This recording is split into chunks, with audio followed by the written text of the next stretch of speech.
नमस्कार साथीहरू। घरमा मुनाले आफ्नो पैसा हराएको बताएकी छैनन् र घरमा छलफल हुँदैछ कि मलाई किन बताएनौ भनेर। तर उता मुकेशकी दुलै भने गुण्डाहरूसँग अब नमिल्ने कुरा गर्दैछिन्।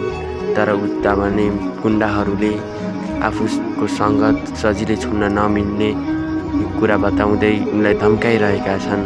उनी भने घर आउँछिन् र मुनासँग सल्लाह गर्नको लागि बोलाउँछिन्। मुना पनि आफ्नी देउरानीले बोलाएको भन्दै जान्छिन् र उनको कुरा सुनिदिन्छिन्। उनी भने सुध्रन खोजेको कुरा महसुस गर्छिन् र मुकेश त्यही बेला आएर उसलाई लखड्छ। तर दाइले भने उसलाई सम्झाउँदै परसम्म पुग्छ र सम्झाउन थाल्छ। तर ऊ भने नमानिकन जान्छ।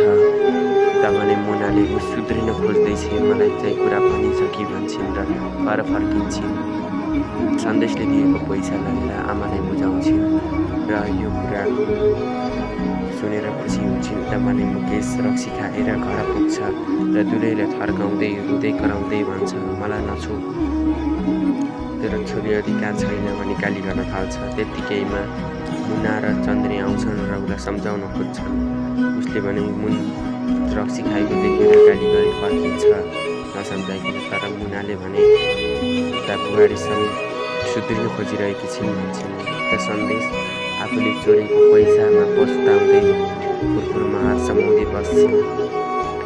त्यत्तिकैमा यो सिरियल अझै कहानी नबिनेर चाहन्छ। तर हजुर यस सिरियलका पात्रहरूमा मुकेशकी दुलै सुध्रिएको हेर्न चाहनुहुन्छ भने सहमत हुनुहुन्छ कमेन्टमा यस लेख्न नभुल्नुहोला।